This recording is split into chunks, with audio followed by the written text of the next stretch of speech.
Bonjour, bonjour à tout le monde. Plaisir de vous retrouver, en tout cas pour ceux qui étaient là déjà hier, et puis bien sûr aussi pour ceux qui se joignent pour ce matin. Le psaume est long, donc c'est pas possible de le commenter de façon extensive dans ces quelques minutes que nous avons pour la méditation. Donc certaines parties, nous allons simplement les lire, et je dirai deux, trois mots, c'est tout. Et puis sur d'autres parties, je développerai un tout petit peu plus, sachant que ça sera de toute manière incomplet vu la matière que nous avons. Donc ce psaume nous est présenté comme étant d'un certain Étan qui est de la famille d'Ezrachri. Bon, on ne sait pas trop qui c'est, on le retrouve parmi les chantres, il est mentionné par ailleurs dans toute la liste des chantres, mais ça ne nous dit pas grand-chose de plus.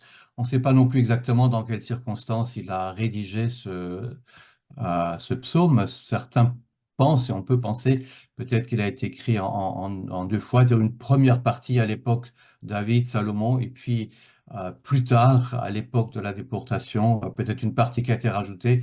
Mais bon, en tout état de cause, ce sont des hypothèses et difficiles de lire avec certitude. Donc, on va démarrer la lecture, le verset 2 à 5. Charlotte, s'il te plaît. Je chanterai toujours les bontés de l'Éternel. Ma bouche fera connaître ta fidélité de génération en génération. Oui, je le dis, la bonté est édifiée pour toujours. Tu fondes ta fidélité dans le ciel. J'ai fait alliance avec celui que j'ai choisi. J'ai fait ce serment à mon serviteur, David. J'affermirai ta descendance pour toujours et j'établirai ton trône pour l'éternité. Merci. Deux prises de parole, le Étan d'abord, du verset 2 et 3, du après les versets 4 à 5, avec une constante qui revient, c'est l'idée de toujours, de génération en génération, pour toujours. C'est répété, l'idée revient 5 fois dans ces quelques versets, là, d'entre 2 et 5. Et puis, deux autres termes qui reviennent, c'est bonté et fidélité. Et si vous avez été un peu attentif à ces termes pendant votre lecture du psaume, vous avez certainement noté que bonté et fidélité sont aussi deux termes majeurs qui entrelardent ce psaume et qui font partie de sa substance et de quelque chose que le psalmiste voudrait nous dire. La prise de parole de Dieu, les versets 4 à 5, tourne autour de la notion d'alliance et particulièrement l'alliance avec David. Donc, on revient sur ce qu'on disait hier pour ceux qui étaient là hier, la promesse de Dieu à David par Nathan, qu'il lui envoie à un moment donné pour lui dire, bien, mon cher David, je m'engage, je promets qu'il y aura pour toujours un descendant sur le trône. Alors hier, le thème qu'on a médité, c'était la filiation, le roi qui est fils de Dieu et dont le règne s'étend sur toutes les nations. C'était l'enjeu du psaume 2. Et là, nous avons un enjeu complémentaire qui reprend donc 2 Samuel 7 et le dernier verset de la promesse de Dieu à David pour sa descendance. Ta maison, ton règne seront assurés pour toujours après toi. Ton règne sera affermi pour toujours. Donc voilà un peu les enjeux de ce psaume. On peut remarquer aussi que dans sa construction, il suit la logique de ces premiers versets, puisqu'il est d'abord une section assez longue de louanges à Dieu, et puis une deuxième section où on s'interroge, où Étan s'interroge sur l'alliance.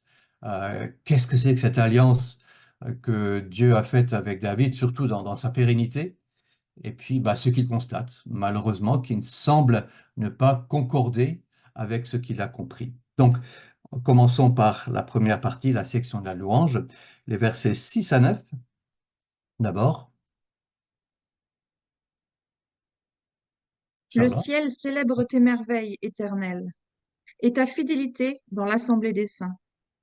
En effet, qui, dans le ciel, peut se comparer à l'Éternel? Qui est semblable à toi parmi les fils de Dieu? Dieu est redoutable dans la grande assemblée des saints. Il est terrible pour tous ceux qui l'entourent. Éternel, Dieu de l'univers, qui est puissant comme toi? Éternel, ta fidélité t'environne. On note au passage la fidélité qui revient. verset 6 et verset 9, qui encadrent ce passage. Et puis le contexte, le milieu dans lequel on est, c'est le ciel. Dieu règne souverainement au ciel et on se pose la question, mais qui d'autre pourrait ainsi régner comme Dieu dans le monde céleste? La réponse qui est proposée, c'est les versets 10 à 15. Charlotte, s'il te plaît.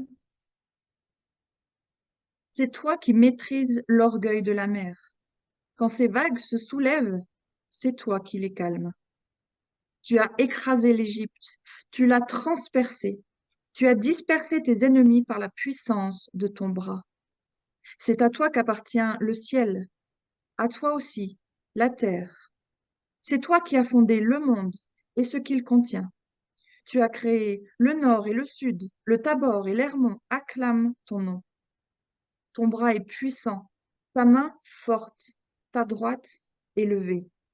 La justice et le droit forment la base de ton trône. La bonté et la vérité sont devant toi. On retrouve ici la bonté, terme qui était annoncé dès le début du psaume, allié à la vérité. Et bien sûr, on remarque l'accent ici, c'est toi. Au fond, sur la terre, puisqu'on a changé de dimension, on n'est plus au ciel maintenant, on est sur la terre. C'est Dieu qui fait tout et qui est absolument le Tout-Puissant sur la terre, comme il est aussi au ciel. Juste une petite remarque pour le verset 10, c'est toi qui maîtrises l'orgueil de la mer. C'est quelque chose qu'on va retrouver pour Jésus, qui calme la tempête quand il est dans la barque avec ses disciples, où la question qui est posée, Marc 4, verset 41, c'est qui est donc cet homme? Même le vent et la mer lui obéissent. Ben, cet homme, c'est simplement Dieu qui vient à la rencontre des humains. Et puis la conclusion de ce passage, de toute cette section, les versets 16 à 19. Heureux le peuple qui s'est acclamé. Il marche à ta lumière éternelle. Il se réjouit sans cesse à cause de ton nom et tire gloire de ta justice. Car c'est toi qui fais sa beauté et sa puissance. C'est ta faveur qui relève notre force. Notre protecteur est à l'Éternel. Notre roi appartient au Saint d'Israël. Et cette section se termine par une magnifique béatitude qui donne le statut de bienheureux à ceux qui font partie de ce peuple et qui savent l'acclamer. On pourrait traduire aussi le verset 16, qui apprennent à l'acclamer. Alors moi, je suis toujours dans cet apprentissage. Je n'ai pas fini d'apprendre, mais c'est un bonheur de pouvoir continuer ensemble en Église à nous entraîner à l'acclamation de Dieu et aux louanges du Seigneur. On voit que le verset 19 se termine par la mention du roi. Eh bien, ça nous introduit à la section qui va suivre, où effectivement le sujet maintenant va devenir le roi et l'alliance que Dieu a faite avec le roi, telle qu'il l'a promise à David. Et nous lisons les versets 20 et 21 dans un premier temps. Tu as parlé à tes fidèles dans une vision. Tu as dit, j'ai prêté secours à un héros. J'ai choisi du milieu du peuple un jeune homme. J'ai trouvé mon serviteur, David. Je l'ai désigné par onction avec mon huile sainte. Et bien voilà, Dieu s'est choisi lui-même un roi qui lui convient. C'est Saül, ce n'est pas Saül. Dans un premier temps, c'était Saül, dans un deuxième temps, c'est David. Et c'est la dynastie de David qui va devenir pérenne et non pas celle de Saül. Et Dieu va équiper ce roi, bien sûr, et c'est ce que nous découvrons dans les versets 22 à 26. Ma main le soutiendra et mon bras le fortifiera. L'ennemi ne pourra pas le tromper, ni le méchant l'opprimer. J'écraserai ses adversaires devant lui et je frapperai ceux qui le détestent. Ma fidélité et ma bonté l'accompagneront et sa force grandira par mon nom. J'étendrai sa domination sur la mer et son pouvoir sur les fleuves. On retrouve le couple fidélité et bonté qui nous était annoncé au début, au verset 25, avec cette promesse de Dieu, ce roi va être absolument indomptable. Je vais le soutenir de toutes mes forces et je m'engage envers lui. Et puis ça ouvre aussi une relation entre Dieu et ce roi, et nous apprenons ça au verset 27 à 30. Lui-même fera appel à moi. Tu es mon Père, mon Dieu, et le rocher de mon salut. Et moi, je ferai de lui le premier-né, le plus haut placé des rois de la terre. Je lui conserverai toujours ma bonté, et mon alliance lui sera assurée. Je lui donnerai une descendance éternelle, et son trône durera autant que le ciel. Si ses fils abandonnent ma loi et ne Pardon, marchent pas sur... on peut s'arrêter au verset 30 si tu veux bien. Donc, la bonté de Dieu qui est mentionnée, le fait que ce roi sera premier-né, c'est-à-dire c'est l'aîné, c'est lui qui est l'héritier de tout, qui a autorité sur toute la famille, qui est adopté par Dieu, Dieu est son père, etc. Donc voilà, ça revient à ce qu'on disait hier. Et cet engagement de Dieu pour la pérennité la descendance éternelle de ce roi. Il va vraiment, Dieu s'engage particulièrement sur ce point-là. Toujours la bonté et l'alliance et une descendance éternelle. Euh, donc ce titre de premier-né revient sous la plume de Paul et prêté à Jésus dans les Colossiens, Jésus qui est au chapitre 1, Jésus qui est le premier-né de la création, le premier-né d'entre les morts, celui qui était à la tête de tout. Mais alors, dans un monde pécheur, ça pose un problème parce que ces rois à venir de la descendance de David ne sont pas forcément toujours fidèles. Alors, que va faire Dieu dans ce cas-là? Les versets 31 à 38 nous le disent. Si ses fils abandonnent ma loi et ne marchent pas suivant mes règles, s'ils violent mes prescriptions et ne respectent pas mes commandements, je punirai leur transgression avec le bâton et leur faute par des coups.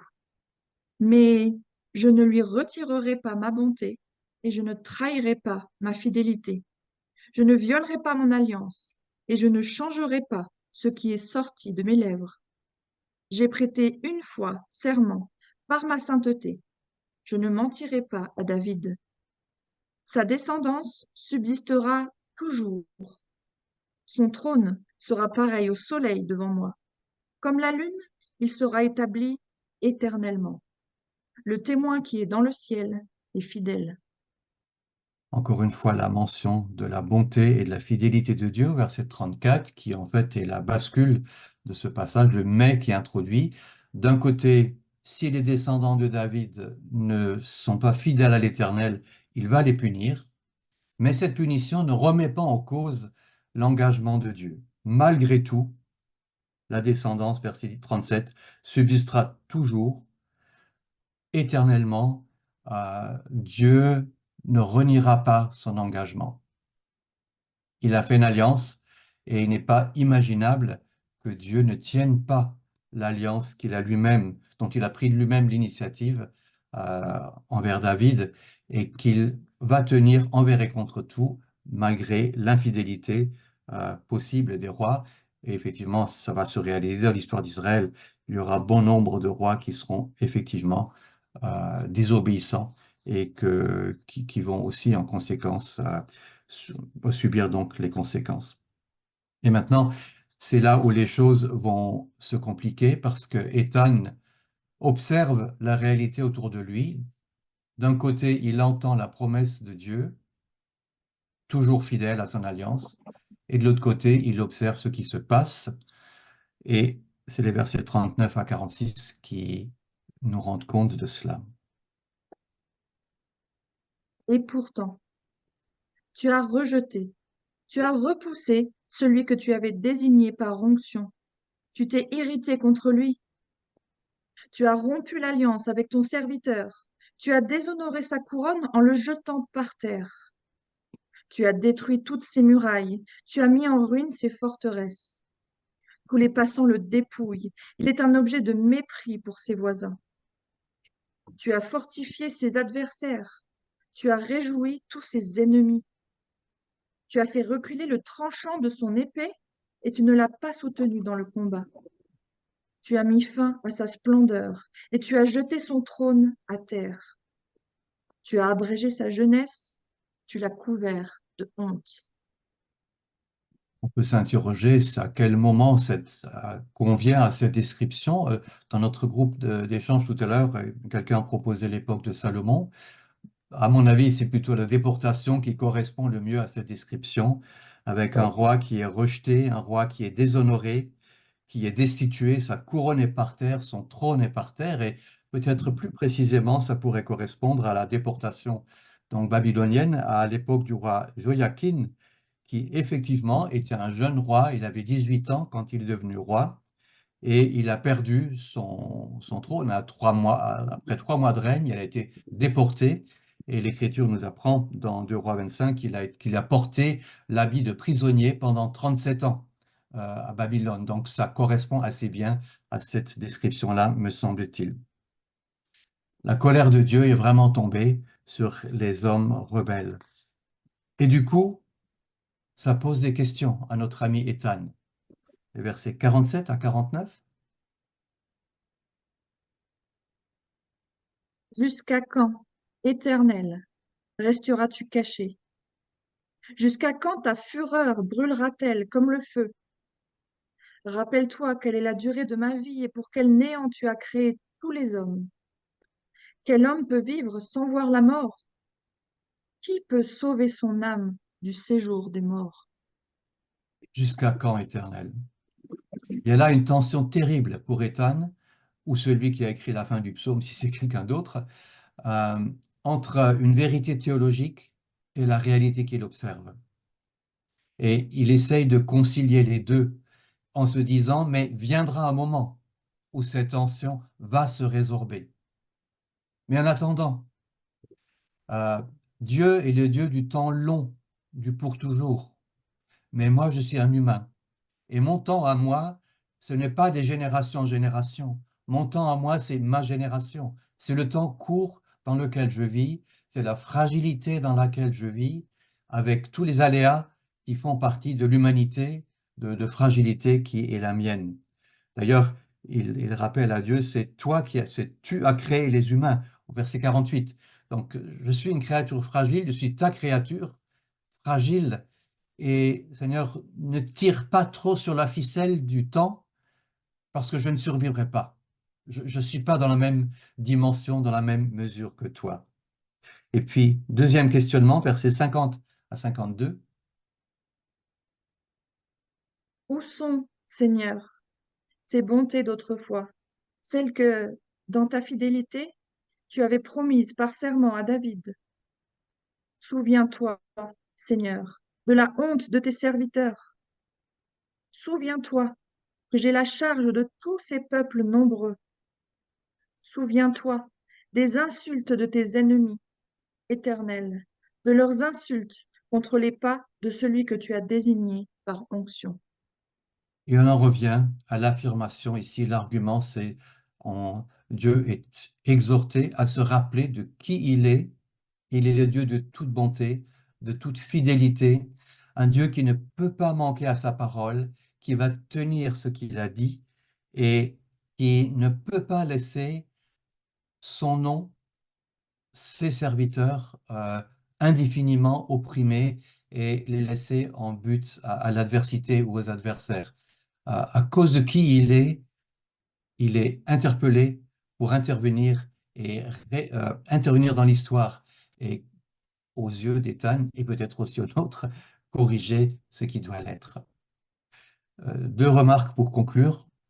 La première, c'est qu'on a ici un schéma qui n'est pas le schéma situation difficile, Dieu intervient et secourt, et la louange qui suit derrière. On a un schéma louange, situation difficile, question à Dieu et pas de réponse. Ethan, pendant des siècles, n'a pas eu de réponse à sa question. Si effectivement le contexte est bien celui de la déportation, pendant des siècles, il n'y a plus de descendants de David sur le trône d'Israël. et la question est ouverte, lancinante pendant des siècles. Ça n'a pas empêché Ethan de louer Dieu, avec une question ouverte, sans réponse. Et c'est un vrai défi pour moi. Est-ce que je peux imaginer être capable de questionner Dieu honnêtement, parce que ce que je vois ne correspond pas à ce que j'ai compris de l'Écriture, et laisser la question ouverte, croyant que Dieu va la résoudre d'une manière peut-être complètement imaginable, inimaginable pour moi aujourd'hui. Ma deuxième remarque, c'est que, et ce que Ethan ne sait pas, c'est que effectivement, il y aura de nouveau un roi. Dieu va envoyer un Messie dans la personne de son Fils. Euh, Lorsque l'ange vient annoncer à Marie qu'elle sera enceinte et qu'elle portera un fils complètement extraordinaire, à Luc 1, verset 33, l'ange dit à propos de ce fils, il régnera sur la famille de Jacob éternellement et son règne n'aura pas de fin. Ethan ne le savait pas, mais nous le savons. Dieu a tenu parole. En Christ, cette tension que doit vivre Ethan se résout, au moins pour une part. Ça ne veut pas dire qu'il n'y a plus de situations aujourd'hui qui nous interrogent, mais voit Dieu tenir parole, répondre à ce psaume 89 dans le pour toujours, dans la venue de Jésus. Lui aussi a été insulté, lui aussi a été moqué, mais il est ressuscité, il est vivant et il nous promet, Matthieu 28, je suis avec vous tous les jours, jusqu'à la fin du monde. Dieu tient parole. Ça ne nous épargne pas le fait de devoir croire, faire confiance, parce qu'on n'est pas encore dans la plénitude du règne, mais ça nous donne une raison de plus de faire confiance à Dieu. Et c'est le verset 53 qui termine ce psaume, et je termine aussi ce moment par la lecture du verset 53. Charlotte, si tu veux bien nous lire encore ce verset qui clôt le psaume, et en même temps tout ce troisième livret des psaumes, puisque le psaume 89 est le dernier du troisième livret. Béni soit éternellement l'Éternel. Amen. Amen. Merci Charlotte.